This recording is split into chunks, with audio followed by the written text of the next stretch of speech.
What's the outlook of the future for film? Right now, we've made a conclusive statement to the world that Fuji will be the last company making film. I used to work taking photographs with my grandfather for many years. He worked for Kodak, so all we used was Kodak film. When he passed away, I continued on doing his work, but I wasn't quite as organized, so I didn't have big stacks of film in my refrigerator like he did. So on my way to a wedding one day, I was buying some film, but the store was sold out of Kodak VPS. I didn't know what I was going to do. The salesperson recommended I try Fuji NPS or NSP film at the time. I very, very hesitantly bought it, but I had no other choice. I shot it at this wedding. Could not believe the results when I started comparing a number of aspects of it. I thought it was so good that I said to my father, who worked for Minolta, I said, "Do you know anyone who works at Fuji? Because I want a sales job. They're going to need more salespeople there, because I just know that their products are so good." So he gave me a guy's name who I bugged incessantly for weeks, and I think well into months, I should say, until eventually the sales position did come up. They gave me a position for Eastern and Northern Ontario, my first job at Fuji, 1986, and it was fantastic. I thought I was on top of the world working for a company like Fuji. First, a couple of cameras from my great-grandfather, this 5x7 view camera, which again I described. This is the camera that he would actually shoot people that were waiting for the ferry to go to Center Island. And when they came back from the island, their 5x7 contact prints were ready in a folder for them to pick up. So, you know, considering that's like 1920, that's pretty cool thing for him to do. So that's one of my favorite cameras there. As I mentioned, he was the first school photographer in Toronto. So at that time, really school photography or the right equipment didn't exist, so he had to make his own cameras. I have a few of these cameras that he made, but essentially he'd go buy the lens and construct a whole camera around it. This camera uses, 100-foot rolls of unperforated 35mm film that he would load in the back. There's a roll of film in there still, what do you know? And basically did everything manually. This string here is how far the person's nose had to be away. So, pretty interesting piece, and again, it's all hand-built. This camera from my grandfather is one that he used. He bought it in the 60s. It's a 500C Hasselblad. I went on to use this very camera body anyways for 20 years, so it's very, very sentimental. I worked with him using this camera, and I went on to use it for another 20 years after he passed. And so this one is very special to me. Of course, I've got the whole set of lenses and everything, which were very expensive, and I don't use them anymore. This wonderful Minolta CLE camera, as I mentioned, my dad worked as vice president of Minolta in Canada for a number of years. And when he left there, they gave them a special edition gold version of the Minolta CLE, and that sits proudly in my showcase at home now. And then, of course, my old trusty Rusty here. This is my old SRT 202. This was the first SLR I bought. I think I got it used for about $100 with a lens. And it was really the beginning of my passion for photography. My mother was really the archiver. When automatic cameras came out, she used the most film out of any person I've ever seen in my life. But, she needed what I call a PhD camera, push here dummy.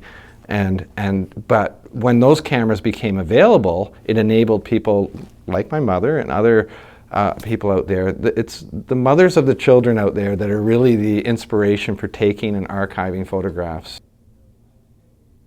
The automation of a 35mm camera, in my mind, was the biggest boost to our industry. The industry exploded through the late 70s and then the 80s and 90s. And the main propulsion of that was a simple to load and simple to use 35mm point and shoot camera that produced pretty good pictures. And all of a sudden, boom, you opened up photography. I use my camera in auto mode almost exclusively. I use aperture preferred automatic, which means I choose my aperture and the camera kind of does the rest. I love my exposure compensation dial, which helps me, if you know a little bit about lighting. But to me, that's the quickest and easiest way. Part of the beauty of Fuji cameras, X-series cameras, they are small, light, quiet. Based on the sophistication of the inboard light metering systems on the cameras these days, you'd almost be crazy not to use some of the automatic functions. So X series comes from our DNA.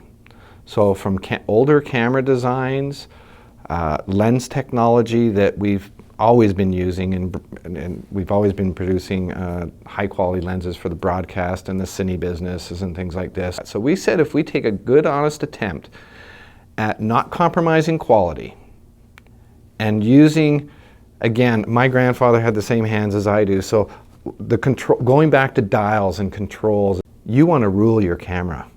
You don't want your camera to rule you. And the first X series camera I used, X100, I felt like I was 16 again using my first SLR. The last 5 years I've taken more pictures, me pictures, serious pictures, my kind where I look and think and I get down on my knees, and the fun stuff that I used to do since X series has been around. And I think the design of the camera just promotes that. You know, if you asked me when I was 16, 17 years old, I definitely was going to be an artist.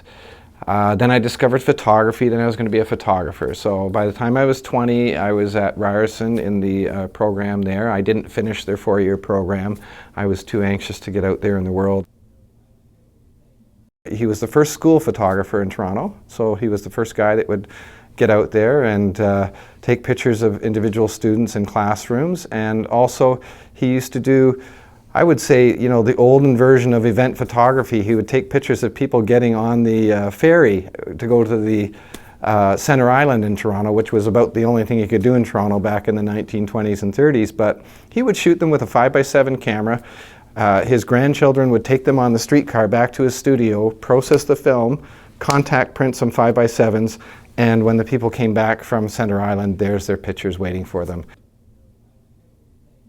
I used to help him, you know, it just used to be setting up a light, or I could load a Hasselblad film back when I was about 12 years old. I didn't know how to use the camera so much. You know, and eventually he obviously got older, and I started doing more of, oh, here, I'll set up the camera, or here, I'll set up the people, and I'll take the picture, and he'll direct me. And then, you know, when he passed away, I did what he did. I moonlighted for 20 years doing wedding photography and portraits. And then my dad was in the business for over 30 years himself. He worked for companies called Argus, Hanamex, which are lesser known names, but his big career was at Maartech Canada for over 10 years in their heyday. A couple of years after I started working at Fuji here, my dad came to work for Fuji here with me, so it was kind of neat. For the last 6 years of his career were some of the first years of my stay here at Fuji. You know, ever since the film hit its peak in 2000, it's kind of been a bit of a downhill ride for the photographic industry. Now, I happen to work for Fujifilm, who has actually thrived through those years. We have the luxury in the photographic side at Fuji of being supported by some, you know, we own 75% of Xerox, we have huge medical firms. Our #1 profitable product last year happened to be a pill version of the Ebola virus vaccine. The heartbeat of Fujifilm is always going to be photography. And thanks to the smart leaders of this company, you know, unfortunately other companies haven't had the right vision, and they're not around anymore, really, giants of the industry. In fact, we've done things, you know, from on the patent side and the research and development side in the photographic that no one's spending money on now. We still are. We're still driving photographic technology. We're having a huge resurgence in instant photography right now, and that's with young people, almost 95% with young people. What we're seeing is a new generation who almost missed out on their parents making prints of them when they were kids, seeing huge value in that, you know, tangible print that they can hold in their hand. The exciting thing to me is that people are starting to print more. They're starting to get it. They're starting to understand these 10,000 pictures on my computer or on my phone or my hard drive. I never get to see them. I never get to share them. Once I've shared them once on Facebook or something like that, they go into some digital archive, and often enough they get lost. There's photographic tragedies that happen every day. When I worked at Black's, I can tell you the exact day and the person's name of a person who had a basement flooded who came into my store with their photo albums with all their pictures stuck together, and they didn't care about anything else about, except we couldn't save every picture, but they didn't care about anything else about that. And that tells you that, you know, you've got to print your pictures, because if that hard drive crashes, or if you never printed those pictures, who's going to remember who you were, what you looked like? It doesn't take long, a generation or two, before you become a distant memory.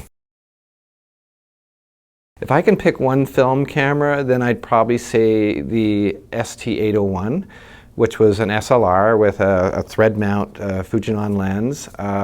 It was world renowned for its quality. It actually wasn't super famous in Canada, but for the people that did own them in Canada, they are passionate users. They remind me of our current X series customers. So if I have to pick the most iconic digital camera, of course, I think I'd have to choose the first X series camera. That was the original X100 camera. We've since brought out 2 predecessors to that one, but that original camera was our statement to the world that we're back in the serious camera business. It sold wildly, well beyond our expectations, and gave us hope for what we had planned for the rest of our lineup in the future. But I still have my own personal X100 serial number 0000001 in my possession, and I have it signed by the designer of the camera. So that's what makes it special for me too. It brought back my passion for photography, and I happen to have the first serial number one as well. So very iconic, yeah, X100.